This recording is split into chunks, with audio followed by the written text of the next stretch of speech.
as DJ.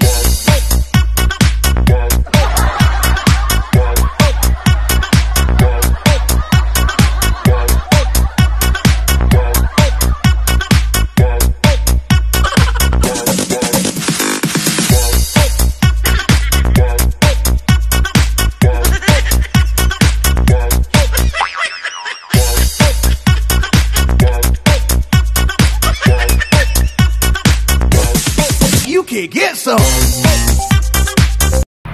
Gusto mo rin tumakbo, Mika? Pero mas malala pag tumakbo. Naku po. Nakakanda bangga-bangga na sa sa taranta niya. Pag yung nakawala sa tali, sobra. Minsan nakanda untog-untog siya. Hindi niya alam kung saan siya pupunta. Malaki na si Mika. Ano na rin to sa akin? Halos 3 years old na rin to. 3 years na sa akin. Si Mika, mula nung nagpaampun to sa akin galing sa kalasada, sumama sa akin, kaya yun, inuwi ko na lang siya. Mika! Mabait ito dati, kaso nung naglandi-landi na, ayan na, nangangalmot na minsan. Si Mikmik hindi nangangalmot, kaya lang matapang din to tato. Itong unana na to, matapang yan. Mikmik! Oh. Saan na si Nanay Mingay? Ha? Ika na. Matapang to kahit maliit. Alagain yan. Ganun pa rin, pinupunasan ko ang puwet pag nagpupo. Pero ganun pa rin sila pag nag-CR sa dustpan. Nagwiwiwi sa dustpan, pupo sa dustpan din. Hinahanap talaga nilang dustpan. Hindi sila basta-basta kung saan-saan na lang. Kaya madali lang silang alagaan.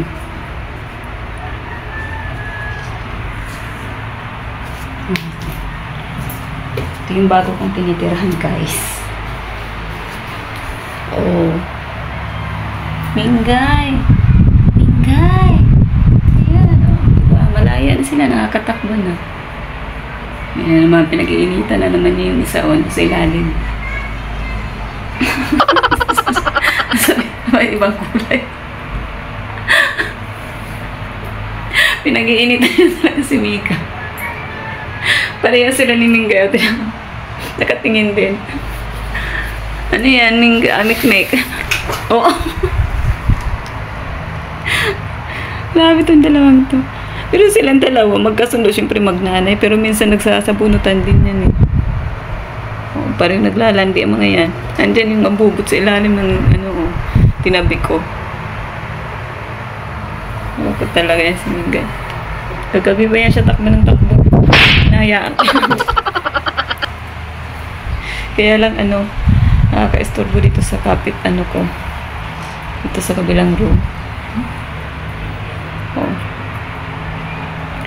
Ganyan lang talaga kalaki si Mikmik. Oh.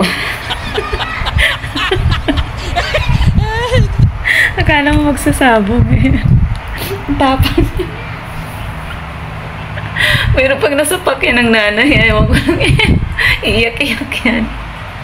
Matapang lang yan kay Mika pero hindi pa yan siya na talaga ni Mika. Kasi nung maliit siya, ginaganan siya ni Mika. Gumaganti, nung lumaki na siya, gumaganti na siya si Mika. Naiyak yan si Mika Pero syempre, lumalaban din. Kaya lang siya, parang takot siya kay Mikmik. Dinadaan sa sa tapang ito maliit na to. Oh. Mikmik, bumaba ka na dyan. Dali na. Ayan ang mga kaan ko dito.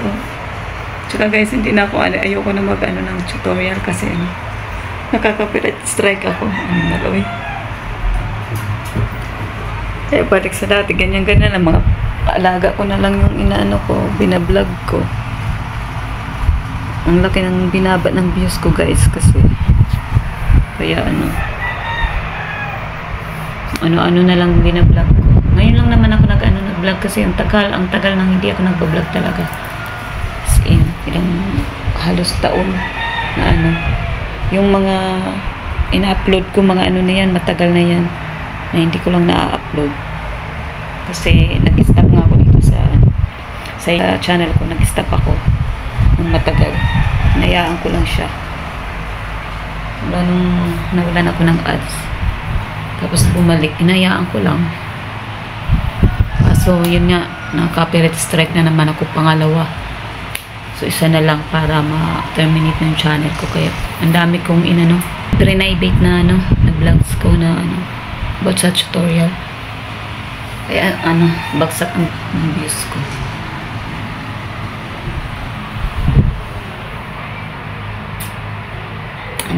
Sama na naman ang tingin niya ba? Pagod na, inantok na yan. Pagod na? Ha? Sleep na kayo ni Nanay Minggay ba? Kasi sa gabi mag-iingay silang talang mag-ina. Naglalandi kasi.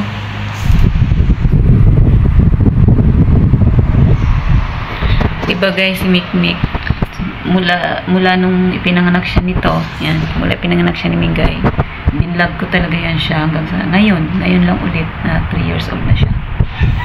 Ganyan na siya kalaki, 3 years old na si Mikmik.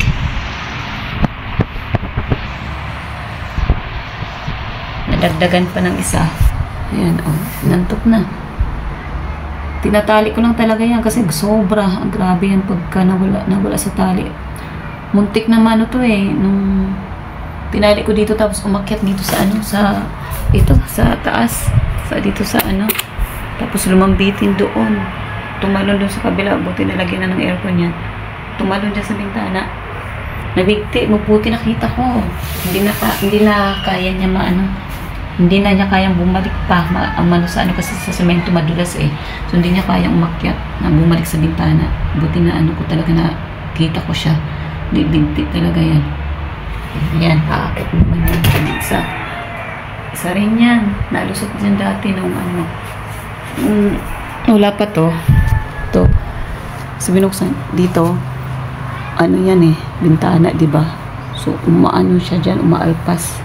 Lumalabas siya dyan. Kasi naghanap ng lalaki dun sa labas.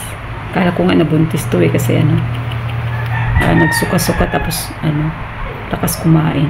Buti lang hindi pala buntis. Nagpilinggira lang si Minggay na buntis. Oo.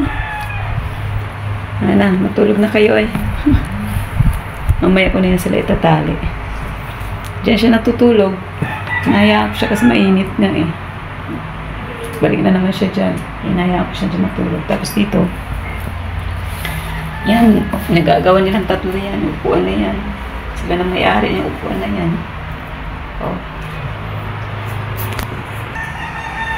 Ayan na.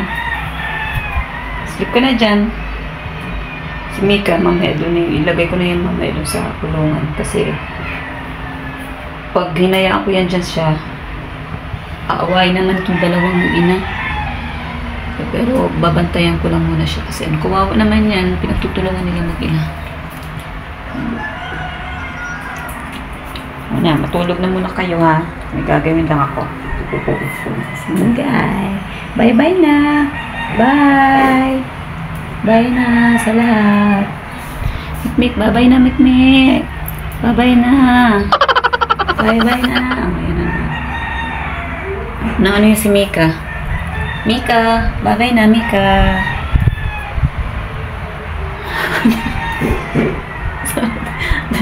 Bye-bye na kayo, bye-bye. Sama ng tingin siya. Hayaan mo na yan si Mika. Grabe naman to. Diba? Ano na? Pahinga na kayo. Bye na, bye-bye na.